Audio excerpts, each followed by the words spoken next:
Pero primero vamos a ir a la carta de las epístolas de Santiago. El nombre surge de la transliteración realmente del latín a lo largo de los siglos, ¿no? Primero, Santiago es un nombre que tiene que ver con Jacobo, ¿no? O Jacob. Jacob básicamente es el nombre, o Jacob, ¿no? Jacob. Entonces, cuando va avanzando el tiempo, comienza a utilizarse la palabra santo para los personajes tanto de la Biblia y también los discípulos, los padres de la iglesia. Entonces se le va a conocer como Santus Jacobus en latín. Santus Jacobus.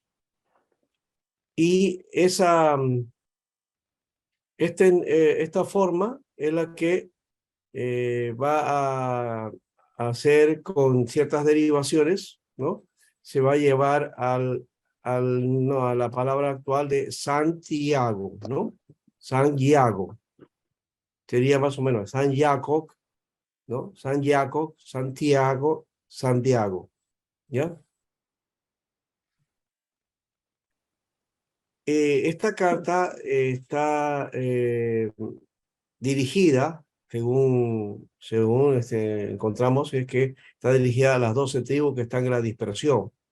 No es una figura, digamos, espiritualista, ni tampoco una aplicación, digamos, particular. Parece que cuando está hablando de las 12 tribus que están en la dispersión, está hablando de la comunidad que estaba siendo perseguida, ¿no? Por la fe y sobre todo, pues, la palabra dispersión aplica básicamente a, a la comunidad de origen hebrea, ¿no?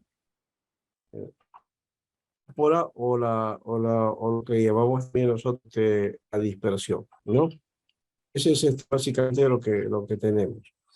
Luego tenemos entonces ese aspecto, aunque su contenido es universal, ¿no? De hecho, que tiene una connotación eh, principalmente hacia los judíos cristianos, ¿no? Que esa es las tendencias, ¿ya? Entonces, propiamente se refiere a ellos, ¿ya? Y por las primeras persecuciones que se habían dado, las dispersiones, ¿no? De esta gente que de origen judío, pero que eran creyentes ahora, ¿no? Eh, Hay cosas que podemos trabajar aquí antes de pasar a los datos básicamente de la carta, ¿no? Y que vamos a también trabajar con el... En cuanto a la forma literaria de la epístola de Santiago, o de las epístolas de Jacob, también hemos dicho, Jacob, Jacob, San Jacob, Santiago, es básicamente una homilía judía, ¿no? Que se le ha agregado una introducción epistolar, ¿no?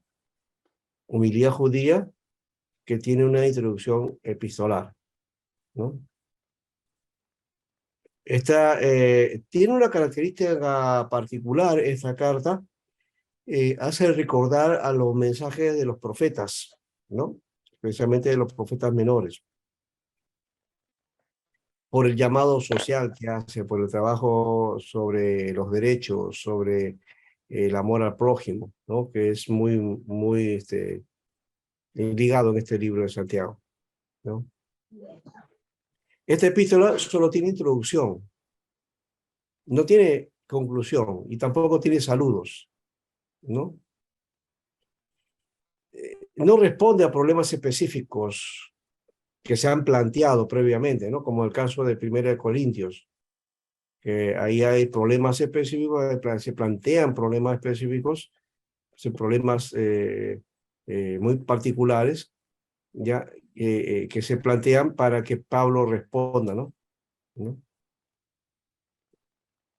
el problema, por ejemplo, de la persecución que preocupa al apóstol Pablo en su primera epístola. No se ve eso, a pesar de que habla de las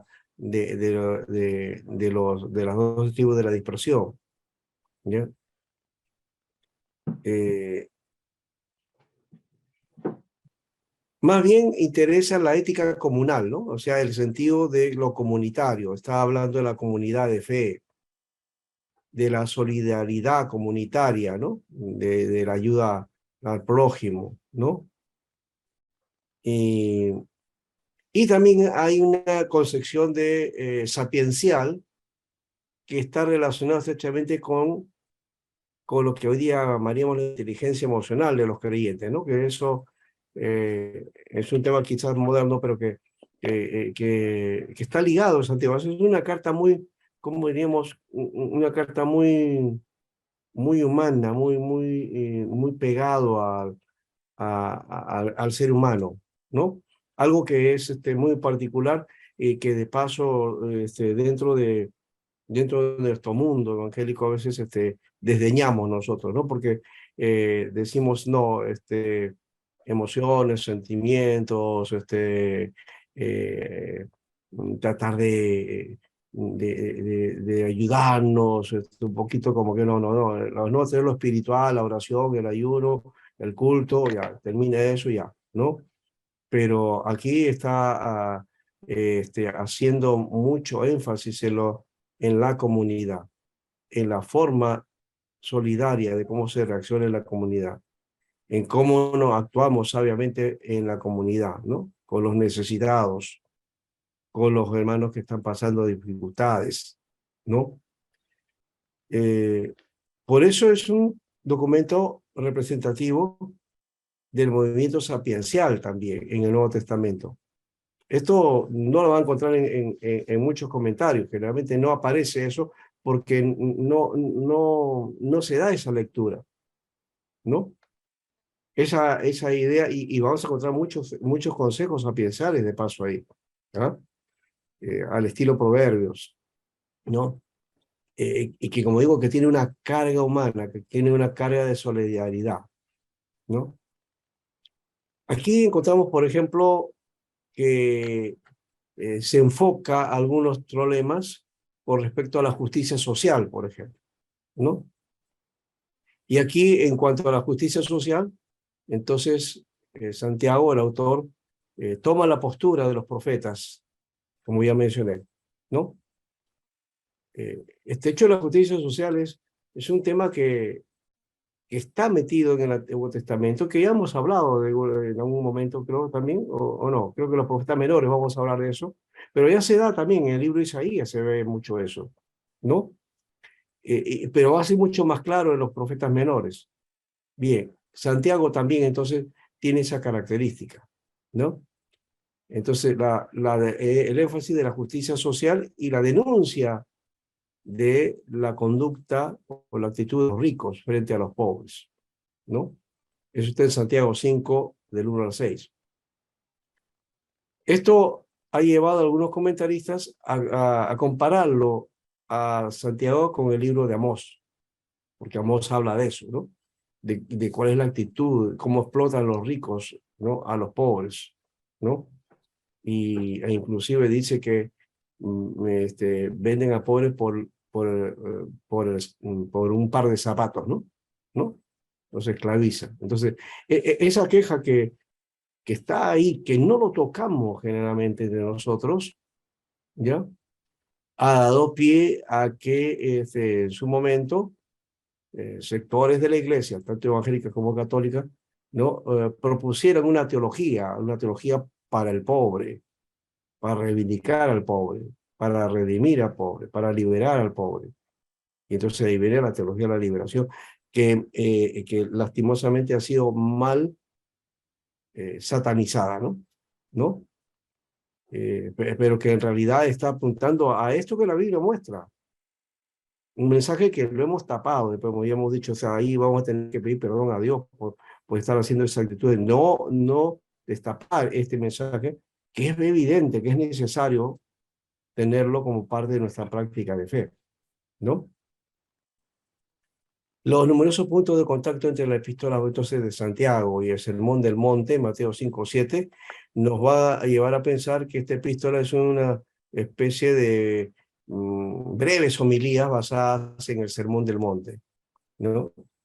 Y, y más que una imitación de la literatura sapiensal, es aquello que el Señor fue enseñando, porque el Sermón del Monte, eh, eh, aquí creo que tengo una inquietud, ¿no?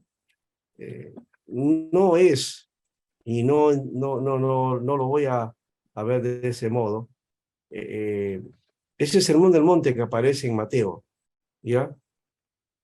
¿Usted cree que Jesús enseñó esa, fue la única vez que él dio ese discurso? ¿Qué dicen ustedes?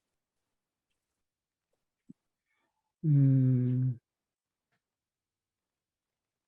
Deben haber sido muchos discursos, pastor. Claro, y saben de dónde también podemos darnos cuenta ese dato de que Jesús enseñó, eso que hizo Mateo fue recopilar todos los hechos de Jesús en grandes secciones. Creo que son 5, 6, hasta 7 secciones que tienen Mateo, ¿no? Y una de las secciones es el Sermón del Monte. Es una recopilación que todo lo pone junto, el capítulo 5, 6 y 7. ¿Ya? Pero Lucas, en su evangelio, él también habla del Sermón del Monte, pero pone parte del mensaje del Sermón del Monte, lo pone en un lado y otro en otra parte, porque estoy hablando de no solamente propiamente del sermón del capítulo 5, ¿no? Sino del 6 y el 7. Entonces, uno lo va a ver disgregado en el Evangelio de Lucas, va a encontrar esos capítulos, el 5, 6 y 7 no están juntos. Va a estar metido en el relato de Lucas, ¿no? Y va a mostrarlo en los momentos, ¿no? Va a mostrar el mensaje de Jesús. Eso quiere decir que Jesús estaba predicando y enseñando esto como algo común, como algo que era necesario para el pueblo, ¿no? Y entonces, si ya lo dijo en un lugar, también lo necesitaba dar en otro lugar y así, ¿no? Ya que encontramos, por ejemplo, una comparación de citas, ¿no? Con Mateo, ¿no? Y justamente el sermón. Santiago 2:13, Mateo 5:7. Santiago 3:12, Mateo 7:16. Pastor, pero ahí dice Jacob. ¿Ah? Ahí dice Jacob. Claro, pero ya hemos dicho que quién era Jacob. Santiago, pues. Ay. Por si acaso, si alguien te ve por ahí la epístola de Jacob, pues decir, ¿qué? Están inventando ahí una nueva epístola. No, no es una epístola, es la epístola de Santiago simplemente, ¿no? No. Santiago 3:18 con Mateo 7:20. Santiago 5:2 con Mateo 6:19. Y Santiago 5:12 con Mateo 6:34 al 37. Ya, teniendo esto de base, vamos a hacer la comparación. ¿Qué les parece? ¿Ya? A ver, ya. no sé si hacemos la intervención de todos, pero mejor hacemos de este modo. Aide, Me toca. Bueno, tú yo. lees los textos de Santiago, ¿ya?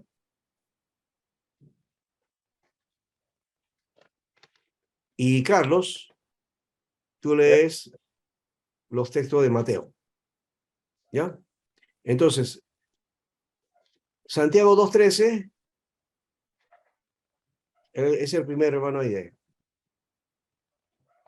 Y Carlos sería entonces Mateo 5:7, ¿ya?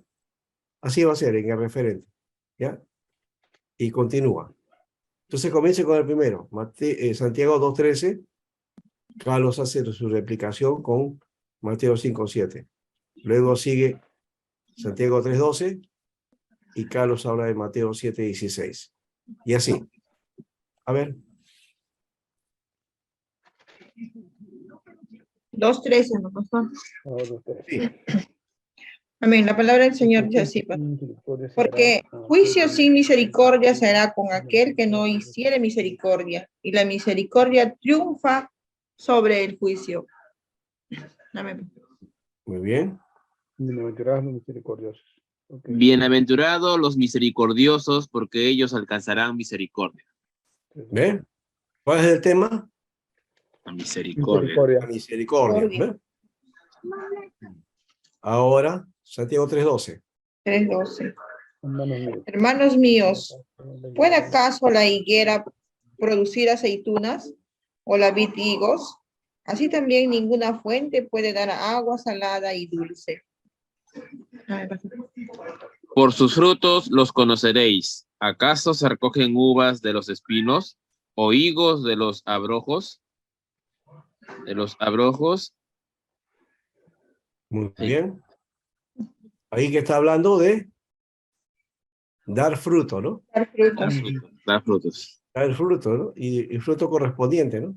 Ajá, cada fruta en su. Los ejemplos son diversos, pero la idea es la misma. Fíjese, la idea es la misma. Ya, sigue.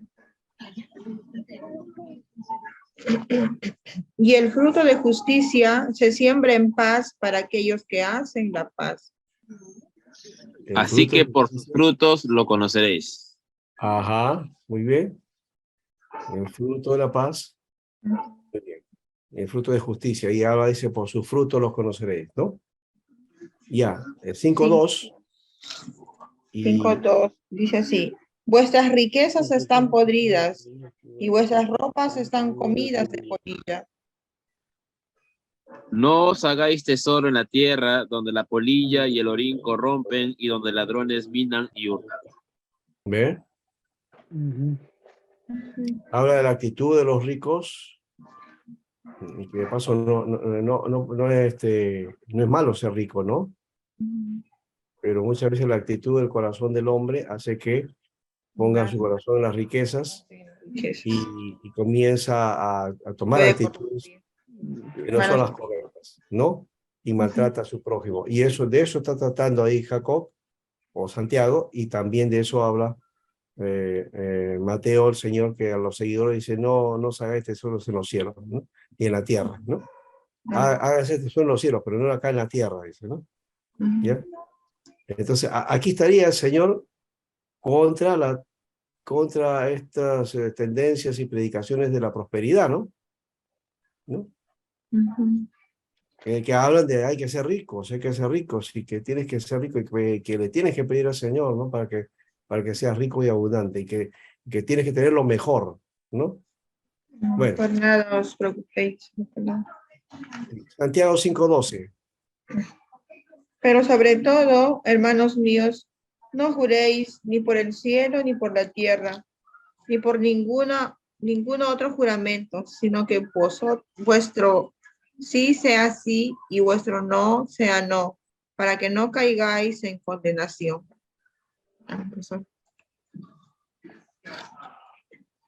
6:34.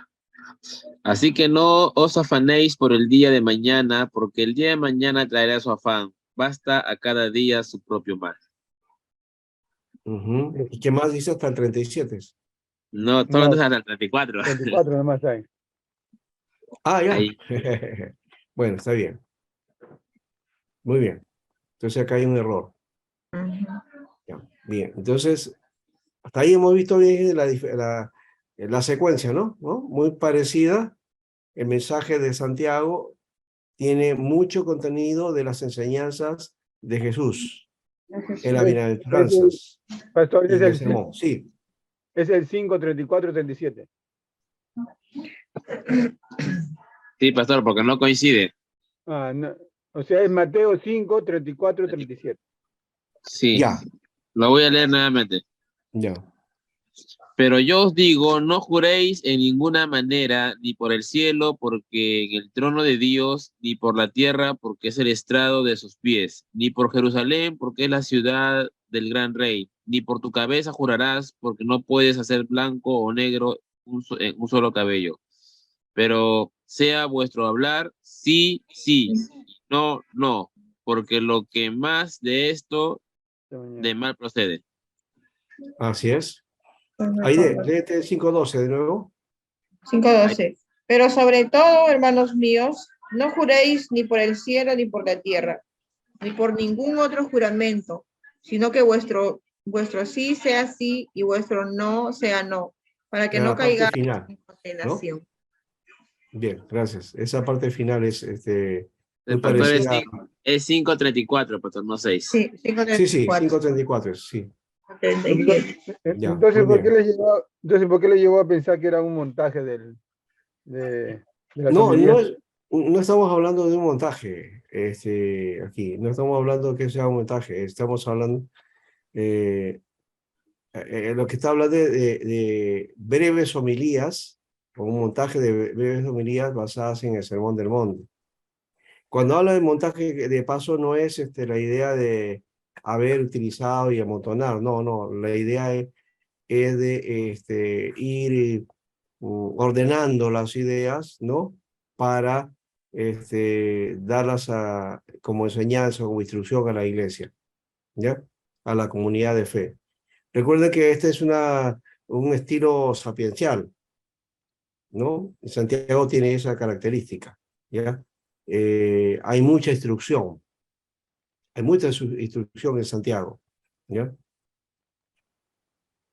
Esa es la idea.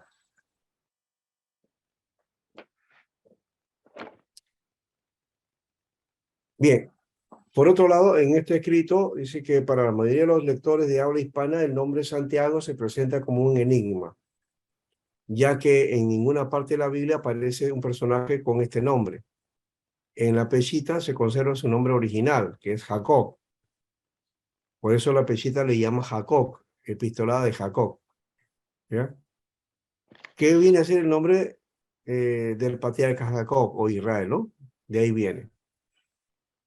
En el Nuevo Testamento griego, este nombre se deforma agregándole la vocal O del nominativo masculino griego y ahí aparece Jacobo, forma que va hacia el español, ¿no? Del Nuevo Testamento. Es la misma manera que Saulo, que Saúl se transforma en Saulo, ¿no? Una deficiente traducción, ¿no? Que se llama cálculo lingüístico, ¿no? Igual que el caso de Lutero, ¿no? A nosotros le llamamos Lutero, en realidad se llamaba Luther, Martin Luther, ¿no? Martin Luther. Ya. El nombre Jacob, entonces ya sabemos que viene ha habido cambios aquí y podemos decir que, bueno, el caso, por ejemplo, de Jacob se le llama en inglés James, de ahí viene Jack o Jimmy, ¿no? O en francés Jacques. En español es así, ¿no? Jacob, Jacobo, Jaime, Santiago, ¿no? Y ya hemos dicho que esto pasa por el latín, ¿no? San Jacob, o sea, ese es el otro lado, ¿no? Se le agrega a Jacob San, ¿no? Ustedes saben que no era la forma de llamar a los discípulos, ponerle ¿cómo le podríamos hacer preposición? Santo, ¿no? ¿No? Entonces, San Juan, San Mateo, San Marcos, no, ellos no eran conocidos así, se llamaban simplemente Mateo, Marcos, Lucas, Juan, ¿no? Entonces, por esa costumbre de la palabra santo, Sant, de ahí viene San Jacob. Y luego se junta Santiago, ¿no? En la C, la I, en la T aparece de la palabra santo, y Iago, Iaco, se convierte en Iago, y de ahí viene entonces Santiago, ¿no? Ese es el sentido de esto, ¿no? Así que Jacobo y Santiago formalmente son el mismo nombre, ¿no? Y aquí está básicamente eso que ya lo habíamos mencionado acá, ¿ves? El nombre original en hebreo es Jacob y castellanizado Jacob. El nombre del patriarca de Israel. En griego es Jacobos, donde se deriva la fórmula Jacobo en español. A los españoles quienes creen en el autor de la epístola del apóstol Jacob, el hermano del apóstol Juan, que según la tradición llega hasta España, si no en vida o por lo menos en una, lo han hecho patrón o patrono, ¿no? Y por eso que hay una ciudad que se llama Santiago de Compostela, ¿no? Ahí hay un santuario, ya en Galicia, al noreste de España. Bien, pero en español antiguo entonces se le llama San Jacob, San Jacob. Después de este nombre llegó a fusionarse, ¿no? Santiago. Y debido a la forma, pues, de que cómo se va desarrollando el castellano, se modifica a Santiago y posteriormente Santiago, ¿no? Ese es el proceso más o menos. O sea, y aquí está, ¿no? Jacob, San Jacob, Santiago, Santiago, Santiago, ¿no? Esa es la forma de la derivación del nombre, ¿ya? Muy bien.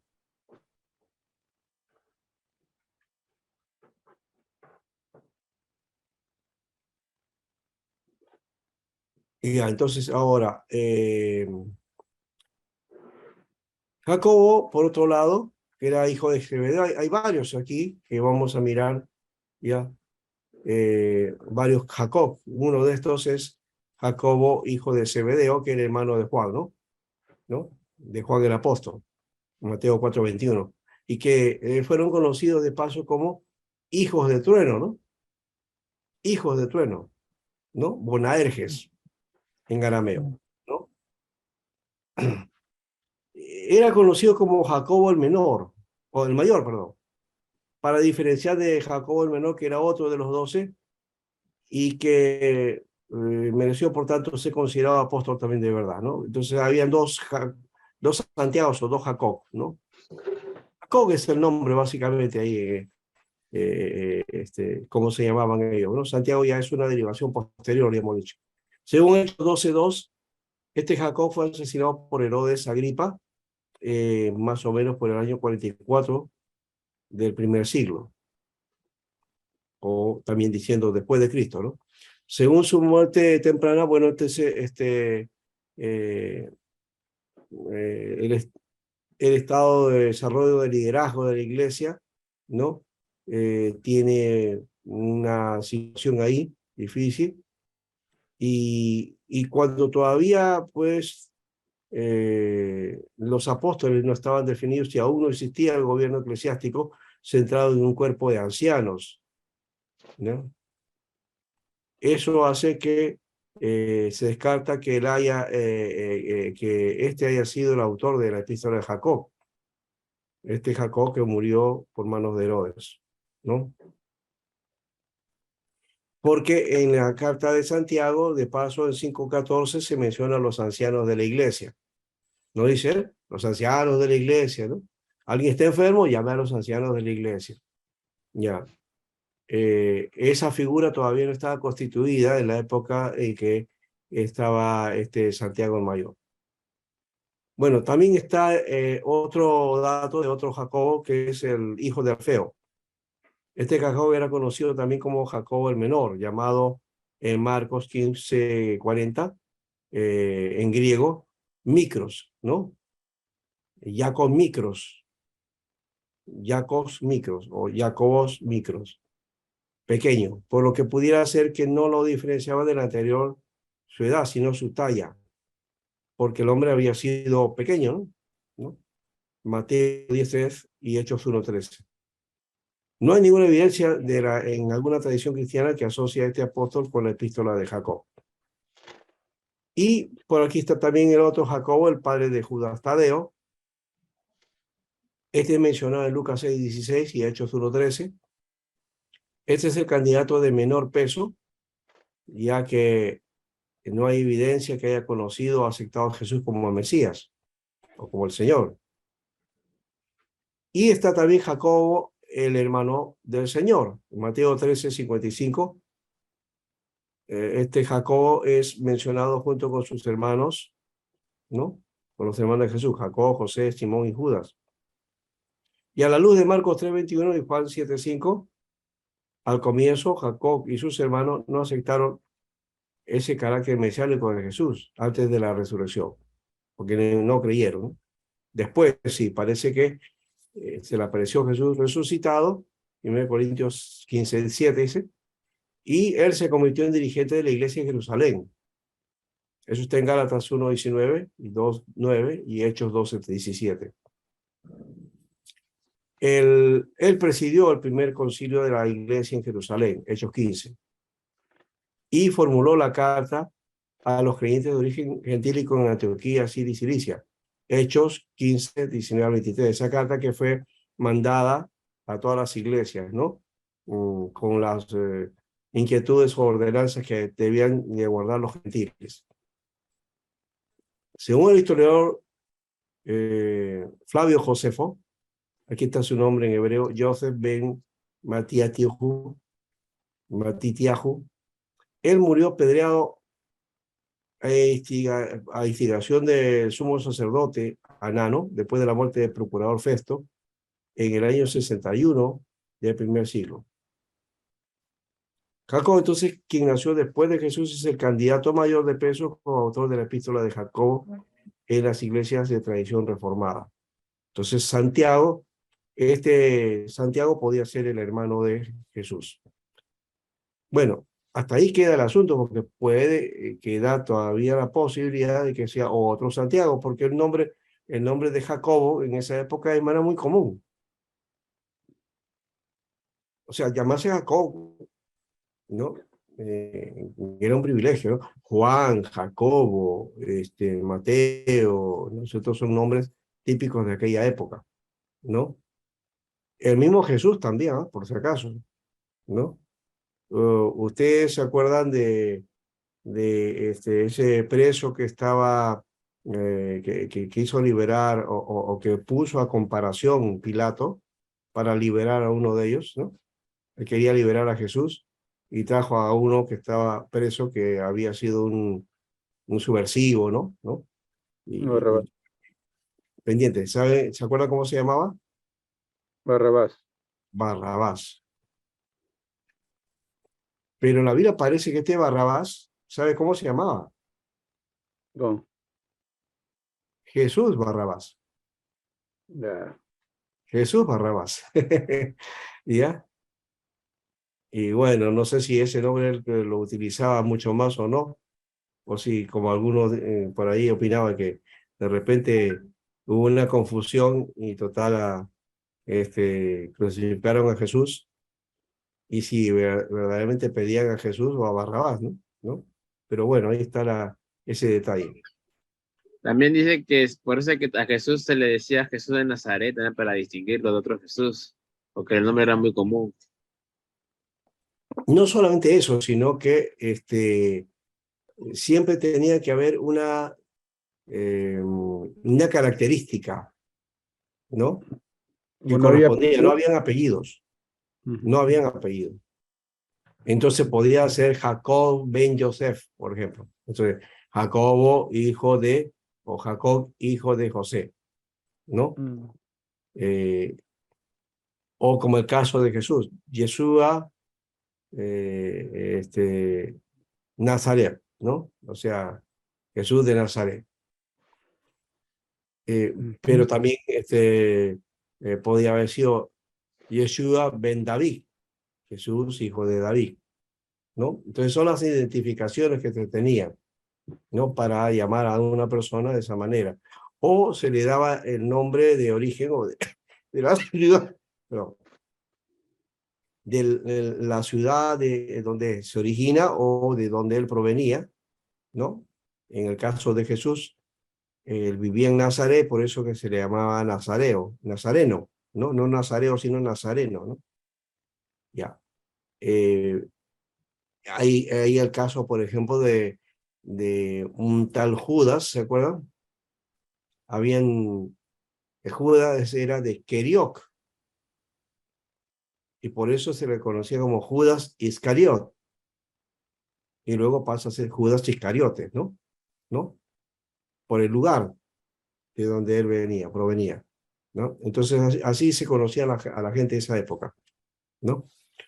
Bueno, en cuanto a la evidencia interna de la epístola de Jacob, porque hemos estado hablando de los aspectos, digamos aquí, de la paternidad literaria, y ahora vamos a ir a la parte de la evidencia interna de la epístola. A causa de la incertidumbre respecto de la identidad del autor, ¿no?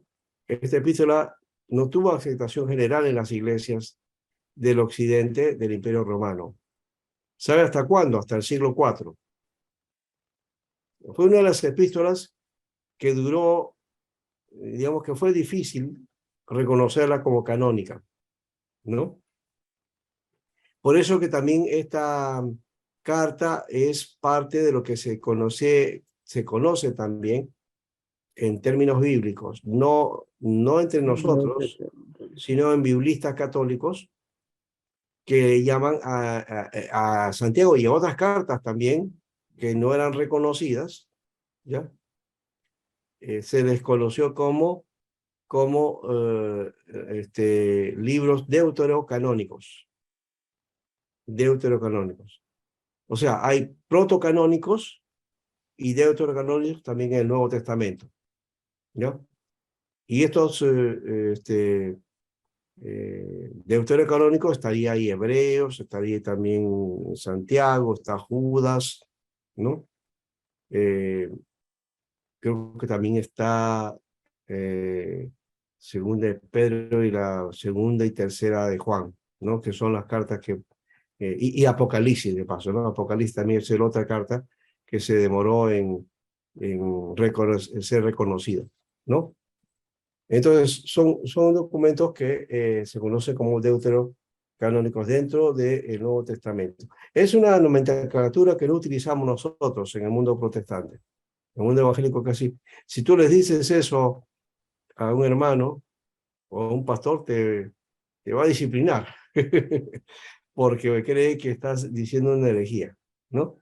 Pero en realidad es una forma de explicar contenido del Nuevo Testamento en el proceso de la elaboración canónica, ¿no? Bueno, de todas maneras, ahí existe ese aspecto, no lo tomamos, pero es un estudio que, por supuesto, hay que conocer, ¿no? Por eso lo menciono. Hay que conocer y hay que saber esa parte también. Si no, entonces también haríamos la misma actitud de los demás. No, no, eso lo rechazamos y ya. No. Recuerden, la práctica que hago yo, y siempre hago recordar eso, examinarlo todo, retener lo bueno. Eso es lo que Pablo aplicó y es lo que tenemos que hacer siempre nosotros. Bien. Ahora, por aquí algunos contactos con Hechos 15, 23 al 29.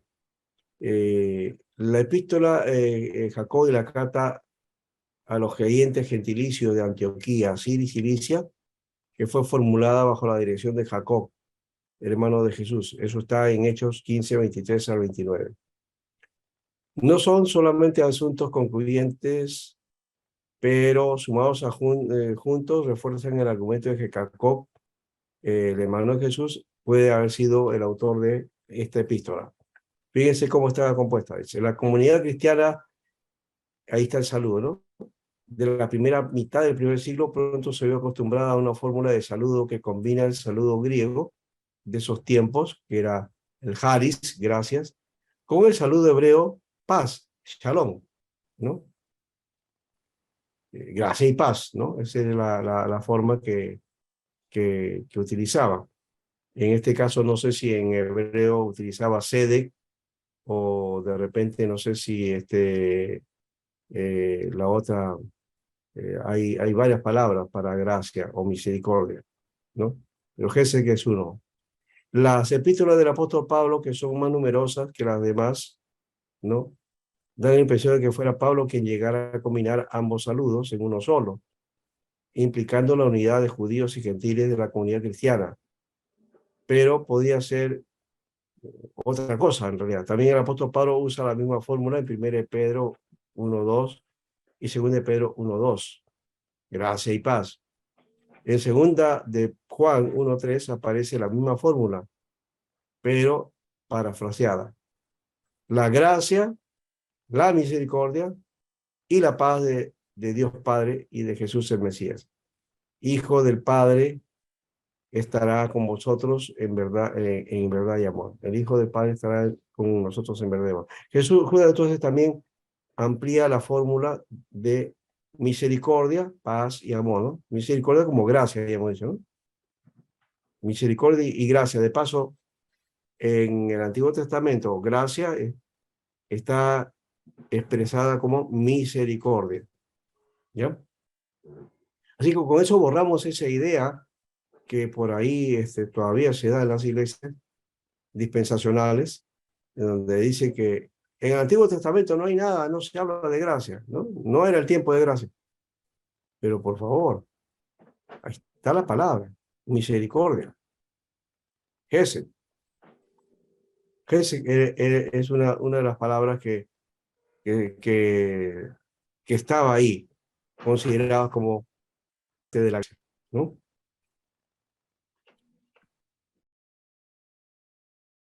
Pero también este saludo, ahí está la fórmula de saludo cristiano, entonces, aquí, en esta forma. Los creyentes judíos utilizaban en su correspondencia la fórmula más simple, Shalom, paz, difundida desde tiempos inmemoriales. Ahí está en Esdras 4:17, 5:7 y 7:12. Entonces, Shalom lo abarcaba todo, ¿no? Esta misma fórmula la encontramos en la carta relacionada con Jacob, el hermano del Señor. En Hechos 15:23, en la introducción de la carta de los dirigentes de la iglesia en Jerusalén, dice acá, a los apóstoles, los ancianos y los hermanos, a los hermanos gentiles que están en Antioquía, Siria y Cilicia, Shalom, ¿no? O simplemente saludo, ¿no? Que Shalom es paz, ¿no? Pero también se usa como saludo. El judío dice así, ¿no? En vez de decir hola, ¿cómo están? Buenos días, no dice Shalom. Y también cuando se va dice Shalom, ¿ya? Es una característica coloquial, ¿no? Y de paso, gracia y paz podía ser también una forma de saludo coloquial, pero que algunos lo han tomado, lo han asumido como algo sagrado, muy especial, ¿no? Bien. La misma fórmula la vemos en la introducción de la epístola de Santiago 1:1. Santiago, siervo de Dios y del Señor Jesucristo, el Salvador, ¿no? O el Señor Jesucristo, a las 12 tribus de la diáspora. Shalom. Shalom, ¿no? O paz, ¿no? Paz, es lo que creo que aparece ahí en Santiago. Yo voy a ver aquí la versión de paso voy a usar la versión contemporánea y vamos a ver cómo lo traduce la contemporánea esa parte de Santiago. Alguno dirá, ¿por qué estamos estudiando Santiago primero antes que Hebreos, ¿no? Ya dijimos que Santiago es una de las primeras cartas, ¿no?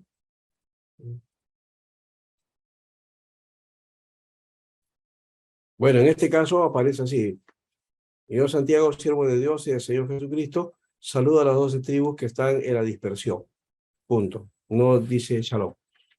¿Cómo dice la 60?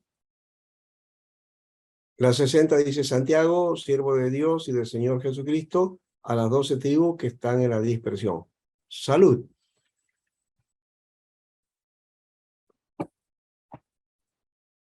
Eso dice la versión 60. Salud. ¿Verdad? ¿Así dice?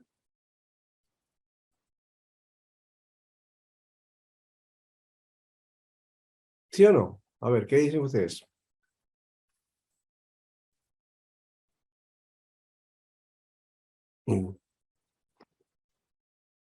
No los escucho.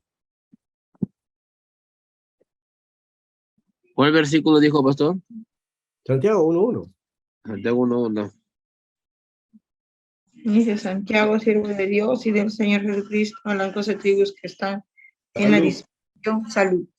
Dispersión, salud. Salud, ¿no? Y cuando nosotros utilizamos el salud, aquí en el Perú lo utilizamos de una manera particular, ¿no? ¿No? cuando alguien estornuda, Salud. decimos salud, ¿no? Salud. Bueno, eso es una Salud. costumbre, ¿no? Que no es una cosa que común, o sea, no en Chile no hacen así, en Argentina no hacen así, Salud. es en Perú nomás que se hace eso, ¿no? Salud. ¿Mm? Ya. La de Jerusalén, la Biblia de Jerusalén, tampoco está la palabra shalom, ¿no? La contemporánea tampoco. Pero a ver en el texto griego que dice,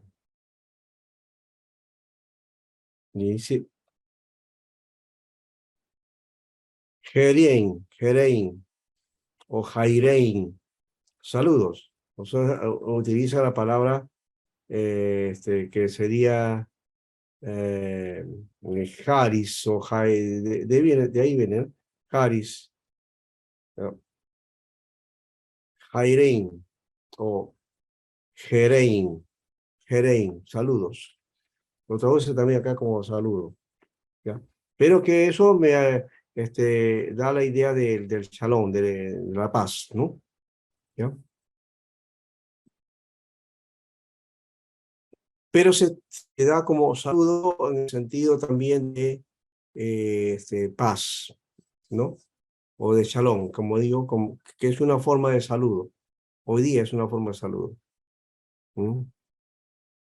Muy bien. En la contemporánea, el pastor ya no dice, y así dice solamente, yo Santiago, siervo de Dios y del Señor Jesucristo, saludo a las 12 tribus que están en la dispersión, nada más. Así es, sí. Y también la versión de la Biblia de Jerusalén dice lo mismo, ¿no? Sí, Bueno, es un saludo, pues, ¿no? sí, No contiene otra cosa más, sí. sí, saluda a las 12 tribus. Es más específico. Ujú. En los días de Jacob, ya el hermano de Jesús dirigía el cuerpo de ancianos de la iglesia de Jerusalén y ya estaban difundidos esa forma de organización. Por tanto, es importante observar el énfasis que Jacob pone en ese sistema. En Hechos 15:23, los remitentes de la carta a los hermanos gentiles son los apóstoles, ancianos y los hermanos. Y en Jacob 5:14 dice, ¿está enfermo alguno de vosotros? Que llame a los ancianos de la iglesia que oren por él, ¿no? Entonces, ahora, los destinatarios. La evidencia interna o literaria con respecto al contexto que vive el autor indica que esta epístola fue escrita desde la tierra de Israel, más específicamente desde Jerusalén.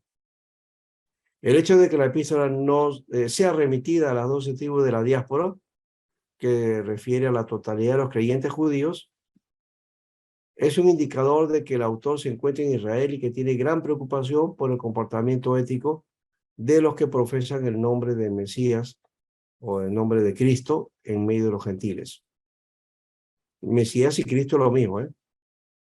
La alusión a Abraham como nuestro padre, Abraham en Jacob 2:21, es también indicador que el autor tiene en mente, en primer lugar, a creyentes de origen judío. Parece que la carta era para eso, creyentes de origen judío. Y que estaban en la diáspora, estaban fuera de Jerusalén, ¿no? Y aquí el énfasis teológico práctico, con eso terminamos. La totalidad del epístola de Jacob, en especial el pasaje de Santiago 2, 14 al 24, o al 26, perdón, capítulo Santiago 2, 14 al 26, enfatiza en la aplicación de los principios teológicos prácticos derivados de la escritura de la Biblia hebrea en la vida práctica, ¿no? Por eso decía yo, acciones prácticas, ¿no? De vida. Contrario de lo que parece, este pasaje no contradice la enseñanza del apóstol Pablo acerca de la justificación por la fe, porque en primer lugar, este sería anterior a los escritos de Pablo, primero. Y en segundo lugar es que este pasaje, los términos fe, salvación y justificación, no tienen el sentido soteriológico como los escritos de Pablo. Pablo sí escribe de una manera soteriológica. Santiago no está hablando de soteriología aquí. Y poner la fe por obras como requisito para salvación, pues no es el sentido. Pablo no está hablando de eso. En Santiago 2, Santiago no está hablando de eso. En Santiago 2:14, la fe es lealtad, fidelidad. Esa es la misma figura que Pablo utiliza también cuando se refiere a Habacuc 2:4 y que lo pone en Romanos 1, ¿no? 16, 17, ¿no? Porque el justo por su fe vivirá. Mira, Pero ese concepto que Santiago tenía como lealtad, fidelidad, es lo que Pablo está trasladando ahí. Ese es el sentido más bien. Mucho también de paso hemos hablado esto de la fe. Tiene que tener fe, tiene que tener seguridad, pero fe como un asentimiento de algo, ¿no? O creer, nada más. Y esa no es la idea de fe. La idea de fe es fidelidad. Así que, ahora, ¿por qué le digo? Porque eso que pone Pablo, que transcribe de Habacuc, en Habacuc aparece así, aunque está traducido, en algunas versiones está traducido, el justo por la fe vivirá. En realidad, Habacuc lo que está diciendo ahí es, el justo por la fidelidad vivirá. ¿Y fidelidad a qué? El concepto de los profetas era, vuélvanse a Dios, vuélvanse al pacto. Han roto con el pacto con Dios, ¿no? Han quebrantado la ley y se han apartado del pacto de Dios. Tienen que volver al pacto, ¿no? Tienen que ser fieles al pacto, ¿no?